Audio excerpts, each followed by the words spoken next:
काव्यमाला channel को subscribe करें और ऐसे और शैक्षणिक वीडियो देखें। नमस्ते। तो बीएससी फर्स्ट ईयर के सभी स्टूडेंट्स, आज हम आपके फिजिक्स के कोर पेपर मैकेनिक्स के सिलेबस को अच्छे से समझने वाले हैं। देखिए, किसी भी विषय को शुरू करने से पहले ये जानना बहुत जरूरी है कि हमें क्या पढ़ना है, क्यों पढ़ना है और आगे चलकर ये हमारे कैसे काम आएगा। तो ये हमारा रोड मैप रहेगा। हम शुरुआत करेंगे पेपर के इंट्रोडक्शन से, फिर एक एक करके पांचों यूनिट्स को गहराई से देखेंगे, प्राचीन भारत के विज्ञान से लेकर ग्रहों की गति तक। और हाँ, आखिर में हम इस पर भी बात करेंगे कि कौन सी किताबें आपके लिए बेस्ट रहेंगी और फिजिक्स में करियर के क्या-क्या रास्ते खुलते हैं। तो किसी भी सब्जेक्ट को पढ़ने से पहले उसका पूरा खाका समझना बहुत जरूरी होता है ना? तो चलिए सबसे पहले इस कोर्स की जो बेसिक डिटेल्स हैं उन पर एक नज़र डालते हैं। तो देखिए, ये पेपर है बीएससी फर्स्ट ईयर के लिए, सब्जेक्ट है फिजिक्स और ये एक कोर कोर्स है, मतलब ये आपके लिए कंपल्सरी है। पेपर का पूरा नाम है mechanics and general properties of matter और ध्यान रहे कि ये एक थ्योरी पेपर है। अच्छा, तो सवाल ये है कि इस कोर्स को पूरा करने के बाद आप क्या-क्या सीख जाएंगे। देखिए, आप सिर्फ वराहमिहिर और विक्रम साराभाई जैसे महान वैज्ञानिकों के काम को समझेंगे ही नहीं, बल्कि महर्षि कणाद के गति के नियमों का विश्लेषण भी कर पाएंगे। आप मोमेंट ऑफ इनर्शिया जैसे मुश्किल लगने वाले कॉन्सेप्ट्स को असल दुनिया की प्रॉब्लम्स पर लगाना सीखेंगे और यह भी जानेंगे कि सरफेस टेंशन के पीछे का विज्ञान आखिर है क्या। ठीक है, तो चलिए अब सिलेबस में सीधे उतरते हैं। शुरुआत करते हैं पहली 2 यूनिट्स से। ये यूनिट्स आप कह सकते हैं पूरे कोर्स की नींव हैं। इनका मजबूत होना बहुत जरूरी है। तो यूनिट 1 आपको सीधे इतिहास में ले जाएगी। हम देखेंगे कि भारत में मैकेनिक्स की जड़ें कितनी गहरी हैं और ये जानना वाकई में बहुत दिलचस्प है कि जिन सिद्धांतों को हम आज पढ़ते हैं उनकी नींव सदियों पहले ही हमारे देश में रख दी गई थी। यहाँ हम प्राचीन भारतीय वैज्ञानिकों के शानदार काम को देखेंगे। हम महर्षि कणाद के गति के नियमों को पढ़ेंगे, जो आपको जानकर हैरानी होगी कि न्यूटन से भी सदियों पहले दिए गए थे। साथ ही हम भास्कराचार्य द्वितीय की गुरुत्वाकर्षण पर जो समझ थी उसको जानेंगे और आर्यभट्ट की जो एकदम सटीक खगोलीय गणनाएं थी उनको भी समझेंगे। तो इन्हीं ऐतिहासिक नींवों पर आज की मॉडर्न मैकेनिक्स की पूरी इमारत खड़ी है। चलिए अब यूनिट 2 में देखते हैं कि ये विचार आज के विज्ञान को कैसे दिशा देते हैं। अब आती है यूनिट 2। इसमें हम रिजिड एंड डिफॉर्मेबल बॉडीज यानी दृढ़ और विरूपण पिंडों की गति और उनके गुणों को पढ़ेंगे। मतलब ये कि जब चीजें घूमती हैं या उन पर कोई फोर्स लगता है तो उनका बर्ताव कैसा होता है। यूनिट 2 के जो मेन टॉपिक्स हैं वो बहुत ही इंटरेस्टिंग हैं।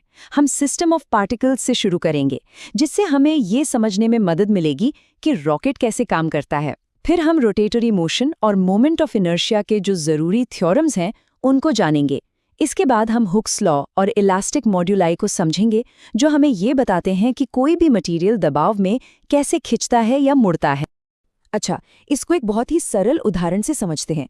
जब आप एक रबर बैंड को खींचते हैं तो वो लंबा तो होता ही है, साथ में पतला भी होता जाता है ना? तो बस इसी अनुपात को कि कोई चीज लंबाई में कितनी बढ़ी और उसके अनुपात में चौड़ाई में कितनी घटी, इसी को पॉइजन्स रेशो कहते हैं। ठीक है, तो सॉलिड्स की बात तो हो गई। अब हम यूनिट 3 और 4 में उतरते हैं, जो कि तरल पदार्थों यानी फ्लूइड्स और उनके व्यवहार की एक बहुत ही आकर्षक दुनिया है। तो यूनिट 3 पूरी तरह से सरफेस टेंशन यानी पृष्ठीय तनाव पर बेस्ड है। इसमें हम ये जानेंगे कि लिक्विड्स की सतह पर कौन से फोर्स काम करते हैं और उनका असर क्या होता है। ये सरफेस टेंशन ही है जिसकी वजह से कीड़े पानी पर आराम से चल पाते हैं या पौधों में पानी जड़ों से ऊपर पत्तियों तक पहुंचता है। इन सब चीजों को समझने के लिए हम इंटरमॉलिक्यूलर फोर्सेस, कोहेजन, एडहीजन और कैपिलैरिटी जैसे कॉन्सेप्ट्स को पढ़ेंगे। अभी तक हमने बात की रुके हुए तरल पदार्थों की। अब यूनिट 4 में हम ये देखेंगे कि जब ये तरल पदार्थ गति में होते हैं, यानी जब वो बहते हैं, तो क्या होता है।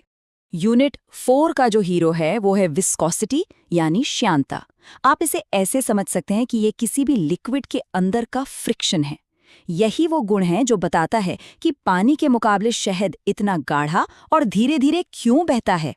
ये एक बहुत ही इम्पॉर्टेंट यूनिट है। इसमें हम बर्नौलीज थ्योरम को पढ़ेंगे, जो ये समझने में मदद करती है कि आखिर हवाई जहाज उड़ते कैसे हैं। हम स्ट्रीमलाइन और टर्बुलेंट फ्लो के बीच का फर्क समझेंगे और पॉइज़्यूली और स्टोक्स के फॉर्मूले भी पढ़ेंगे, जो लिक्विड के फ्लो को समझने के लिए बेहद ज़रूरी हैं। तो अब तरल पदार्थों की दुनिया से बाहर निकलते हैं और अपनी आखिरी यूनिट में सीधे कॉस्मिक स्केल यानी ब्रह्मांडीय पैमाने पर चलते हैं। तो यूनिट 5 उन फंडामेंटल फोर्सेस पर फोकस करती है जो ग्रहों की गति और असल में पूरे ब्रह्मांड को कंट्रोल करते हैं। कह सकते हैं कि ये एस्ट्रोफिजिक्स यानी खगोल भौतिकी की नींव है। इस आखिरी यूनिट में हम केपलर के जो मशहूर नियम हैं उनको ड्राइव करना सीखेंगे और ग्रेविटेशनल फील्ड्स को समझेंगे।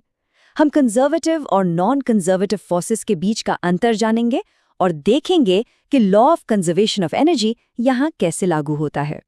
तो अब जब हमने पूरा सिलेबस देख लिया है तो आइए अब उन रिसोर्सेज पर एक नज़र डालते हैं जो इस सब्जेक्ट में महारत हासिल करने में आपकी मदद करेंगे। पढ़ाई में मदद के लिए ये कुछ बेहतरीन किताबें हैं।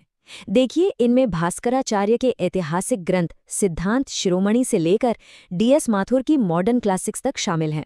और हाँ, एक बात याद रखिएगा, अपने बेसिक्स को मजबूत करने के लिए NCERT की किताबों को कभी नज़रअंदाज मत करना। तो अब सवाल उठता है कि ये सब पढ़ने का आखिर फ़ायदा क्या है? चलिए देखते हैं कि मैकेनिक्स की ये समझ आपको किन शानदार करियर के रास्तों पर ले जा सकती है। देखिए, मैकेनिक्स में एक मजबूत पकड़ होने से सरकारी और प्राइवेट दोनों ही सेक्टर्स में आपके लिए दरवाजे खुल जाते हैं। आप चाहें तो देश की तरक्की के लिए रिसर्च करें या फिर इंडस्ट्री में नई नई टेक्नोलॉजी को आगे बढ़ाएं। अगर सरकारी क्षेत्र की बात करें तो ISRO, DRDO और बार्क जैसे बड़े संगठनों में एक साइंटिस्ट या इंजीनियर बना जा सकता है। अपनी टेक्निकल नॉलेज के साथ आप इंडियन एडमिनिस्ट्रेटिव सर्विस IAS में भी जा सकते हैं या फिर यूनिवर्सिटीज़ में प्रोफेसर या रिसर्चर बनकर एकेडमिक्स में अपना योगदान दे सकते हैं। और प्राइवेट सेक्टर में भी बहुत ही रोमांचक मौके हैं।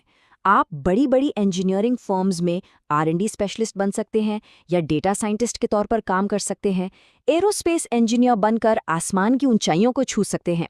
आजकल रोबोटिक्स और ऑटोमेशन का फील्ड भी बहुत तेजी से बढ़ रहा है और आप एक मटीरियल साइंस इंजीनियर के तौर पर भी एक बेहतरीन करियर बना सकते हैं। तो एक बात हमेशा याद रखिएगा, ये कोर्स सिर्फ कुछ थ्योरीज का कलेक्शन नहीं है, बल्कि ये इस पूरे ब्रह्मांड को समझने का एक नजरिया देता है। मैकेनिक्स के नियम हर जगह काम करते हैं, एक छोटे से कण से लेकर विशाल आकाशगंगाओं तक। अब सवाल ये है कि इन नियमों की ये समझ आपको कहाँ ले जाएगी। Don't forget to subscribe for more amazing content like this.